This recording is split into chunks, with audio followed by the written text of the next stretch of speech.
Welcome back to the Student Hub Live. Well, this is our evening session on the 31st of January, if you're watching in real time. If you're watching on catch-up, it's probably not. This evening, we've got 2 hours of packed activity for you. Now, this evening's session is very much about inspiring you, okay? So we know that OU students are really interested in learning. You're really excited about getting started on your module materials, or you might be a new student, a continuing student, and already be right in the thrust of things. But tonight what we're going to do is we're going to have 4 sessions. The first of them is on mental health right now. So we're going to look at tips for maintaining and enhancing midwinter wellbeing. Then we're going to take a look at women writers. Then we're going to look at what religious studies can tell us about studying. And the topic here is restraint and celebration. So that'll be interesting. And then we're going to hear from one of the societies. We've got the Open University Law Society telling us about what they do and how you can get involved with some of their activities. So on the hot desk this evening we have HJ and Sophie. Welcome back, Sophie. Hi. And I see you've got lovely hats. Tell us about your hats. Well, we're getting ready for winter. We're in the thrust of winter, so we're just looking after ourselves, keeping warm, looking quite stylish. Yeah, so that's what we're up to. But if you've got a cool hat, we'd love to see it. Send it in to us, studenthub@open.ac.uk. And in these evening sessions, as with the day sessions, anything really goes. And a lot of our guests love to hear from you and love to hear your thoughts and any questions you may have for them. Lots of people are getting ready for the evening. So Elaine, Emil, Sebastian and Alexandra are all excited and ready to go.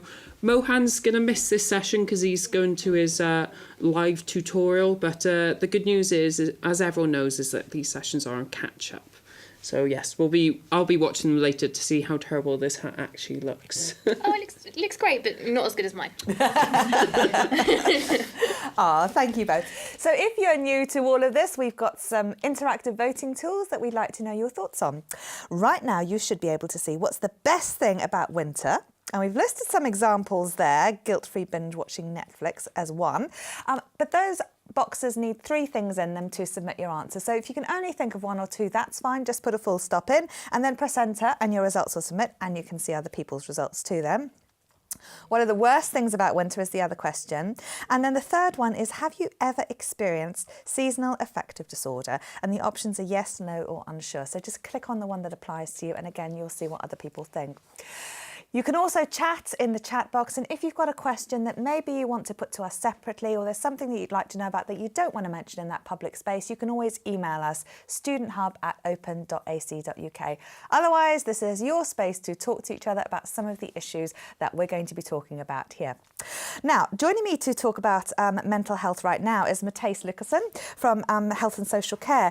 Mathijs is a lecturer in mental health and has worked as a practitioner in the field for a number of years. And we thought it was really topical to look at this because January is a really hard time for so many people. And, both of us New Zealanders on the other side of the world would be having a whale of a time now playing tennis after Christmas and having lovely sunny weather. But over here in the UK, and we do have a lot of people in Europe as well watching, it can be a bit of a tricky time, January. Yeah, the days are short, it's cold, hence why HJ and Sophie have to wear their hats. And I think people find that really challenging, the short days, the cold weather. It's often associated with low mood. And it's often accompanied by a period of excess and spending over Christmas as well, which we'll talk about with religious studies a bit later. But there's a lot going on that sort of is exacerbated perhaps by the weather. Yeah, well, it's thought that those short days, the reduction in light that you're getting has an impact on your mood. So sometimes seasonal affective disorder is also known as the winter blues or winter depression. Right, OK. Now, we wanted to focus on this session in terms of tips for maintaining and enhancing midwinter wellbeing. And you've indeed got some, but I think we've got this question here. Now, could you explain what seasonal affective disorder is and how people might know whether it is something they've ever experienced? Yeah, so seasonal affective disorder is seen as, a diagnosis where people, sort of December, January, February, the winter months, are more likely to be having low mood. and so it's persistent low mood, usually over those shorter months, and with the days getting longer in the summer, that low mood dissipates, and one of the sort of common treatments for it is actually is getting light, so through artificial lighting, increasing exposure to light, and that's supposed to lift your mood. It's funny, we were talking about some of the things that we do over winter to try and sort of boost our mood, weren't we? And I was saying, I love yellow, but it's so hard to try and find things in the shops that are yellow at the moment because everything's black. And I was sort of looking at this and thinking, well, actually everyone is wearing black. It's all tights, it's all these things. And I was thinking, it's really hard sometimes to feel good in black. Sometimes it's okay, but when there's not much choice, I think some things like that can sort of subtly reinforce maybe some of these sort of dreariness. Yeah, and I think that sort of that the drab colours in winter, and I guess the lack of leaves and greenery outside, sort of exacerbates that feeling that you can get, that sort of low about the life and the world more generally. Yeah. AJ and Sophie, what are some of the things that you guys are talking about in terms of things that maybe people might do to try and lift their mood? Well, I'm being insulted, so that's not helpful. Apparently my hat is terrible, so I'm quite low and down at the moment about all this, so maybe I'm not the best. But we're talking about food a lot, so I suppose that's something that makes us feel good and better. That's all year round, though. That's not that is all year round. Mohan's saying about hot soup is great for winter and for losing weight. Davin's got some food on, sausage, mash and peas, which sounds fantastic. And we had a great session with the sports people about nutrition and looking after yourself with food as well. And I popped the link into the chat earlier. I really liked that session. I paid a lot of attention. I'm not sure I'm adopting any of it. It's really good advice. Yeah, it was a good session. I think particularly something that as a New Zealander I've often thought of in the UK is that there's lots of weather, there's lots of seasons. We've got these really wonderfully defined seasons whereby winter is a soups and sausage and mash things, autumn's a bit different, and we've got all of these various practices and things that can sort of actually be quite nourishing, I think, when you're thinking about the vegetables. I mean, sometimes if I'm feeling really I'll think I'll make a nice stew or something and I'll put lots of veg in and I feel like I'm being really nourishing because it takes ages to cook but it's really simple and it smells delicious in the house. How important are things like food and these various things people are talking about in terms of lifting moods? I mean, do they actually work, or are we just sort of distracting ourselves? Well, I think it's going to vary for each person, but people do find strategies that do work. So the food that helps get you through the winter, the things that I guess warm food is sort of more associated with the winter and the winter months, and is seen as, I guess, nourishing but also nurturing. That you take time to sort of, I guess, enjoy some of the features of winter, where you don't really feel like soup and maybe a roast dinner in the same way in the middle of summer that you do in winter. That's, I guess, one of the reasons why people probably feel positive about binge watching Netflix, because they don't feel guilty because the sun isn't shining outside and it's like, oh well, I might as well make use of these short days. Yeah, no, absolutely. Well, on that note, let's have a look at what our Wordle said. Now, if you haven't filled this in already, you might like to do so. So we were asking about what the best thing is about winter. Let's see what you had to say. So cuddles, tea, box sets, watching long nights. Fires are absolutely brilliant. Blankets, staying inside, box sets. Okay, so we're prompting some ideas there. Food, stollen. Oh, back to food again. Yeah. Stew. Okay, so lots of lovely things here that can be really nice about winter. I mean, a lot of these things, chocolate, I think you can do all year round. Yeah. But some of these are really specific to the sort of seasonality. Yeah. What would you say about trying to embrace that? I mean, is that really what part of this is about? Is trying to sort of make the best of something and think, hang on, winter, these are the best things about winter, so maybe we should do more of them. Yeah, I think embracing winter's a good idea. And I noticed in terms of the feedback, someone had put down guilt-free. Yeah. So it is that guilt-free, the duvet days, things that I guess in the middle of summer, as wonderful as summer is, you feel like, oh, you do probably feel a bit guilty about wasting a whole day in bed and, not doing very much. Yeah. Whereas in winter, it's like, well, actually, it's probably, especially on weekend days, that sort of feels like it's not going to be guilt-inducing. Now, on the other hand, we've got the worst things about winter, and we asked people to fill these in. Let's see what people said. short days, it's wet, cold, Victorian flat, fuel and the expense of that. It's long, it's dark, dark mornings, snow, if you're lucky enough to have snow, cold and wet. Yeah, cold's the one that seems to be standing out there right in the middle. And that's as you would expect. We've had, we've had some colder periods, some cold snaps, some snow flurries, depending on where people live. And I think for me, what I find a bit challenging is if I'm on social media and then seeing people in Australasia complain about their heat wave, it's a bit like, stop going on about it. Yeah, get a life. Yeah, I know. But there's a difference, isn't there, between being cold. Like, I'm going to go skiing in a few weeks and see my friend in France, and she was putting some pictures on Facebook, and it looked really lovely, and it looked hot. And I know up in the mountains, above the clouds, it is hot and you're baking, but it's snowy, it's cold. Yeah. There's this difference in coldness, isn't there, sometimes with this dreariness. Yeah. Cold can be a temperature, but it can also be very subjective. Yeah. Well, I think that the issues there with the cold is that, like you're saying, it's subjective. It oscillates, so we do have periods that are a lot colder in winter than periods that are milder. And I think what is really challenging is if you can't escape the cold. Someone said, cold Victorian flat. It can be bracing and it can be refreshing if you choose to go out for a brisk walk in the middle of winter and it's a sunny, crisp day. But if it means that when you get home it's still cold, that can be really challenging because you can't necessarily escape the cold. And I do remember being an undergrad, and I found that I spent quite a lot of time in the library in my third year because it was so difficult to pay for the heating in a very cold flat. So and I noticed that actually did have a positive impact on my grades because I spent a lot more time at the library. So I mean that's it is sort of like working with what you've got, I guess, and it isn't always easy to do. So don't want to make it sound like it's easy to make these adaptations, but if you can be creative about it, then it can make your winter a lot easier. No, exactly. I mean, there are some things that you can spend money on. I mean, Sarah's saying she likes these daylight bulbs and things, and Mohan said, he puts great music on when he's doing the chores, and that really lifts his mood. So some of these interventions, can cost money. A lot of them don't. A lot of them are about getting in the right mood, the behaviours, doing things that nourish you as an individual.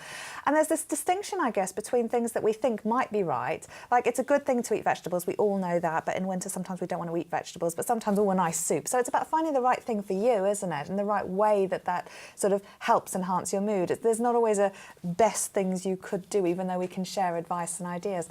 How might students try and pick up on some of the things that do make them feel better? I mean, like sometimes when you don't want to go and eat lots of vegetables, but you know that eating a soup might be good for you, how do you sort of shift that behaviour in terms of doing something that maybe you don't really want to do but might have a positive impact, like going for a brisk walk, for example? Well, I guess it's going to sort of take it incrementally. I think January does tend to be that month where everyone is setting resolutions, and now that we're right at the end of the month, maybe people are going to sort of ease off a little bit in terms of the whole, you've got to be super virtuous and eat healthy and exercise lots. But actually that exercise, that can shift your mood, and the healthy eating does help shift your mood as well. I guess in saying that as a sort of a counterbalance, it's all things in moderation, including moderation, because you can live a super sort of healthy life, but it can be a bit dull if you never allow yourself any chocolate or a day off from the sort of your healthy lifestyle. I think what makes it quite challenging for students, especially OU students, because they're often juggling multiple commitments. So they've got their work commitments, they've got family commitments, they've got study commitments. And I think sometimes that makes it really tricky because it feels like there's so many things you've got to do. And eating healthy can be quite hard when you're trying to do all these other things. Making a soup from scratch is ideal. Obviously it's very good for you to do that, but that can be quite hard if you're trying to get a TMA ready for submission at the same time as you're balancing your family commitments and you've got a job as well. So. No, it is. It's difficult. I'm going to be talking to the religious studies department about that a bit later, about ritual and discipline and the role that a lot of this has. But listen, you've got some tips for us and some sort of advice about what sorts of things people might do. And I like the way that these are not necessarily eat soup. So tell us about some of these things that you think students might like to think about how they could apply to their particular lifestyles and situations. Yeah, so there's 5 things I was thinking about in terms of things that people can focus on that will help with their mood. And it was a bit of I went a bit Blue Peter with my cards That's here. lovely. Yeah. I wrapped them up. Got a bit of word processing done. And the first was about giving. So people can think, oh, that's about giving money, but it's more about giving your time, your energy to others, and that's thought to help with your mood. The tricky thing here, I guess, to add is for students, if they're studying with us at the OU, they'll feel like, well, actually, I haven't got a lot of time. So if you're feeling time poor, then the challenge is to just to be really sort of economical with that, and what time you do put into things, that it's sort of quality time. That'd probably be my top tip for the giving. Yeah, and so it can be people's time, but also their words, their presence at family events or catching up with friends, and this tends to be one factor that helps with someone's mental health. One of the things I've been really mindful of with giving is I often think I'm a person who gives quite a lot. And I've been trying to be a bit more selective about who I give to. Because sometimes, doing things for people who aren't grateful at all, that doesn't make me feel so good. In fact, sometimes I can feel a bit used by that. So is there anything about where you might do this giving that people could sort of contextualise to make that giving as beneficial for everyone as possible? Yeah, I think people have to be economical with their giving because, like the situation you described, that just breeds resentment, and then you think, well, I don't want to keep giving to that particular person because I'm not going to get anything back, or they're not going to appreciate it. And so I think that's everyone sort of most people, I think, are quite conscious of human relationships being all about reciprocity, about give and take. So you might be thinking, well, I'm giving a lot in this relationship, I'm not getting very much back. It's probably a bit of a sign to focus on another relationship or another friend. And people are usually, I guess, quite aware of if there are friends or family members that might be harder work, and so you might just be a bit more sort of careful about how you manage your time with those people. So it's something there about giving to people who have a need for something, about filling some sort of need, not necessarily just giving your advice on how to do something for someone who doesn't actually want to hear any of that. Yeah, and it can be giving time as well, and being available. So it might be that it's going to a family event and just being present even when you know that you've got lots of other things that are happening, but you make that a priority because that seems to be the right thing to do for you in that circumstance. Yeah. And another one, sorry. Yeah, no, do the other one. Well, it's one that we've already talked about, Yes. the being active, and it's the one I think I probably find the hardest, just because I don't really like doing any exercise. But it can be little stuff like walking. If you walk, a brisk walk is really good. Yeah. And I think it's easier if it's something that you enjoy. Yeah. Yeah. Now, I often find, sometimes I can feel like, oh, I don't want to go out.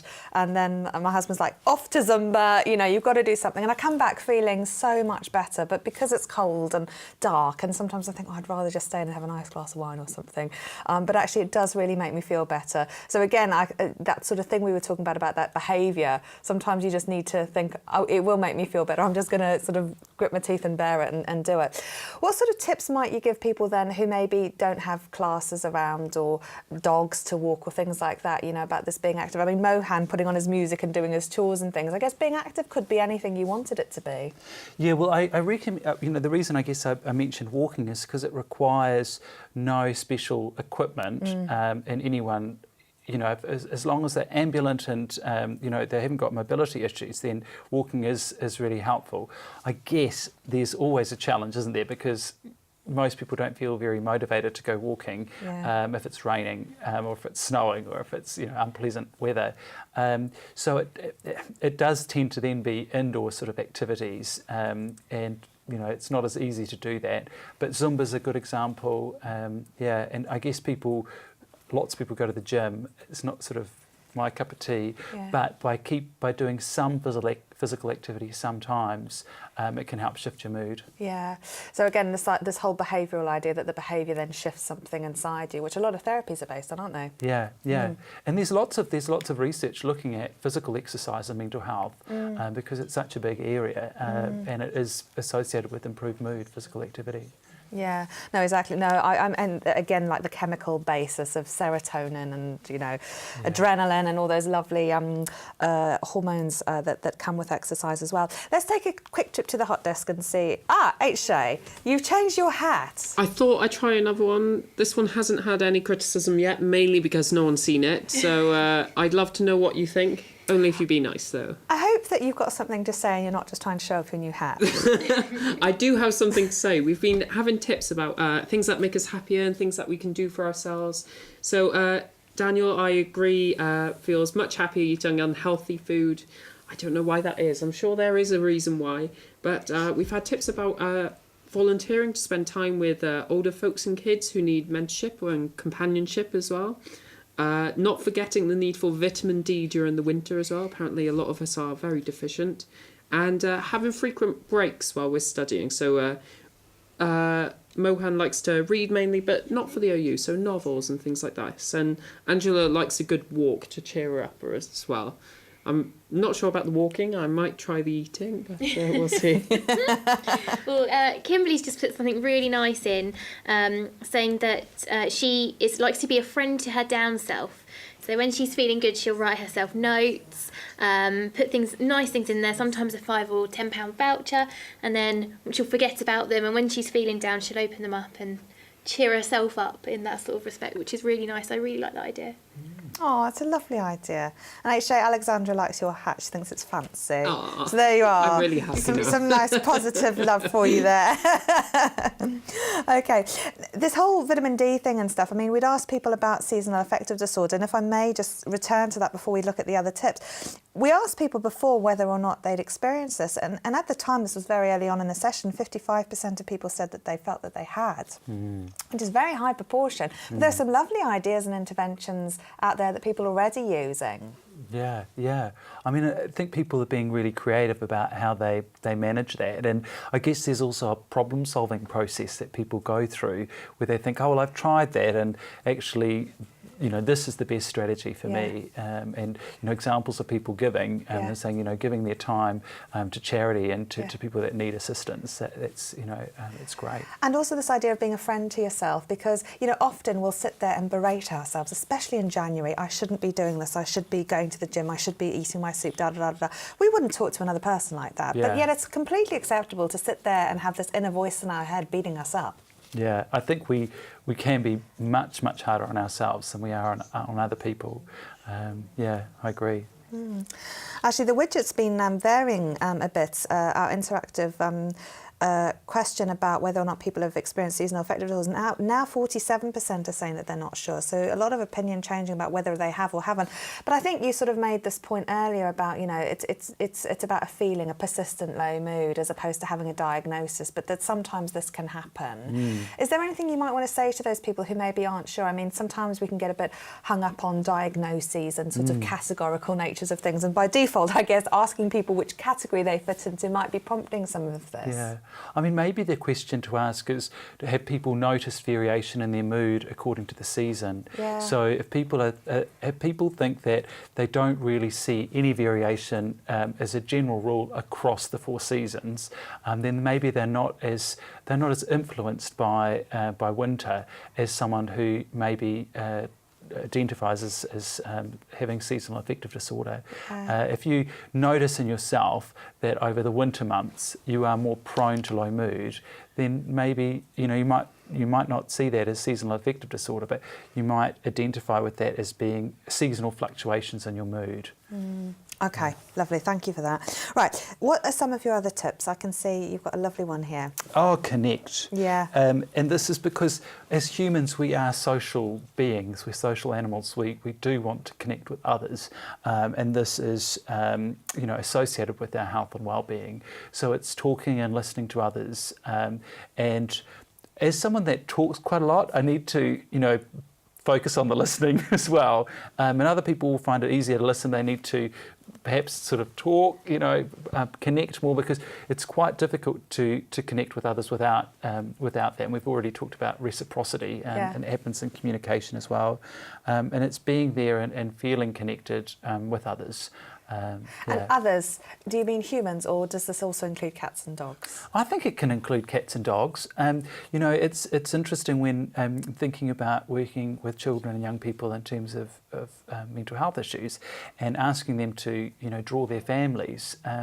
Kids and young people often include animals in their definitions of families, and I think lots of adults do as well. So I don't think we can exclude animals big and small, because No. it might be a horse. You know, if Yeah. you're into horse Yeah, riding, yeah. maybe the being that you connect the most with is And in fact, a lot of the time, relationships with animals can be a lot less complex than relationships with humans. And I often find, you know, there's a real being present aspect to sometimes being with an animal, just sitting there and stroking. And they've done studies, I think, that show that, you know, you can feel a lot better about things if you stroke a cat and, you know, connect with animals as well. So there's something about that physicality and being present with another being in that space and time, isn't there? Yeah, and the horse example might seem a little random, but there's whole therapies around that, riding for the disabled, and people using large animals therapeutically as well as, I guess, small animals like cats and dogs. Yeah.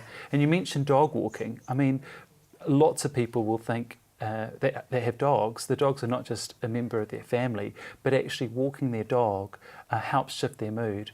And I think what's motivating for dog owners is that the dog, you get a lot of feedback. You know, you might not feel like going for that walk, but you've got that family member that's like desperate to go for that walk, and they push you forward to do that. Yeah, no, absolutely. Although there's been talk again on, you know, from sort of favourite pets and things. I was listening to the radio the other day and they were talking about vacuum cleaners, these little robotic things. And some of the children were saying, well, that's my favourite thing in the house. And people's attachment, you know, their sort of anthropomorphic sort of relationship with these hoovers that were going around called all these different names and things, and people forming various attachments. And in AI, I guess, you know, some of these therapies even, just sort of having something automated there. It's this connection, I think, this reaching out, this externalising from oneself that's really the crux of a lot of this, isn't it? Yeah, and that connection can happen in sort of the face-to-face or the you know, the real physical world, but it also happens in the virtual and online world as well. Yeah. So people can connect with people across the globe. I guess that's the real advantage of the internet. Yeah, and like they are now. Yeah. Yeah. Okay, we've only got a few more minutes, so let's move on to tip number 4. Well, this one here is sort of everyone can tick this box because you're OU students. So and they've been to the Wheel of Ologies quiz, which we learnt a lot in. Yeah. Well, actually, keeping on learning is good for our health and well-being. So we can sort of all tick that off and embrace new experiences and surprise yourself. Yeah, excellent. Although I should just say, Stuart missed the Wheel of Ologies quiz. It was a good one, Stuart. You'll have to watch it on catch up. So yeah. And my last one is about taking notice. It's noticing, say, for example, at this time of year when it feels sort of maybe dark and bleak, that some crocuses have started to pop up. The snowdrops are out. That it is sunny today, or was here on campus, and just sort of, I guess, recognising that and just being aware of it. I guess it's aspects of mindfulness in that. Yeah. We even have a super blue blood moon to look forward to tonight as well, which we've been talking about earlier. Yeah. So those are the 5 things that I thought would help with well-being. A lot of these are really about being present, aren't they? I mean, this sort of seems to stem a lot from mindfulness and this idea about connecting, realising what's going on, and I guess being aware of your senses and your connection with this world, making that to some extent meaningful, isn't it? Yeah. And I guess the sort of the range of things that we do, that from the physical to the cognitive. You know, the learning is sort of quite cranial, it makes you think, but there's also the physical aspects to our health that has an impact, obviously, on our mental well-being. Yeah, no, absolutely. Excellent. Well, let's take a quick trip over to Sophie and HJ and see what's been going on. Are you still talking about food? We have kind of diverged a bit. Yeah. So some people are talking about animals as being a great help. They definitely agree, saying there's companion animals that are taken very seriously in the UK for disabled people. And Alexandra's got a good tip as well about writing down how she feels, get out the system, sort of like a brain dump. And she says it doesn't have to be a poem or several pages writing, just one liner is enough to get out of her system. And Jamie asks, as long as it's not raining, I'm as happy as Larry. And he also says, however, does anyone know how happy this Larry actually is? That is a good question. I mean, people go on about it, so he must be pretty happy. If anyone knows a Larry out there, ask them. Yeah. Tell us how happy he is. Yes, please. Oh, and Mohan can see the beautiful blood moon, and he's going to send us a picture. So thank you, Mohan. Send that to studenthub@open.ac.uk, and we can all take a look at that a little bit later and put it on the board for tomorrow. In fact, aren't you supposed to be at your tutorial, Mohan? Isn't Mohan supposed to be at his tutorial? Well, that's what we were told, so it might be a bit later. I'm not too sure. We'll find out. Okay, all right, good. Got to keep learning, Mohan, and follow Mathijs's advice. Excellent. Well, thank you very much for coming along and talking about this. So we've got some advice on the website. So if people are interested in finding out more about seasonal affective disorder, then you've got a really nice NHS link on there. So we've put that on the resources page on the Student Hub Live website. And there are also some other sources of external information and support as well there, some wellbeing and mindfulness tips that you can look up, and also some support from the Open University if you have a mental health difficulty. And don't forget, we had a session earlier on today about studying with mental health difficulties, so you can always check that out as well if you would like to watch that. Thank you very much. What are you up to for the rest of the night, apart from going and watching the blood moon? Well, I'm going to the movies with Are a friend, you? so that'll be good. I can then sort of tick off Connect and Giving, because I'm giving time to a friend. Oh, that would be lovely. And movies, I think, are one of those lovely winter things, and there's so much on often, isn't there? Excellent. Yeah. Well, you have a lovely night, Mathijs. Thank you for coming along. Please. We're now going to show you a video which is called Voices in Transition, because our next section is on women writers. Now, this feeds into that session because this is Fiona talking about what has inspired her. So we'll see you in a couple of minutes for that next session.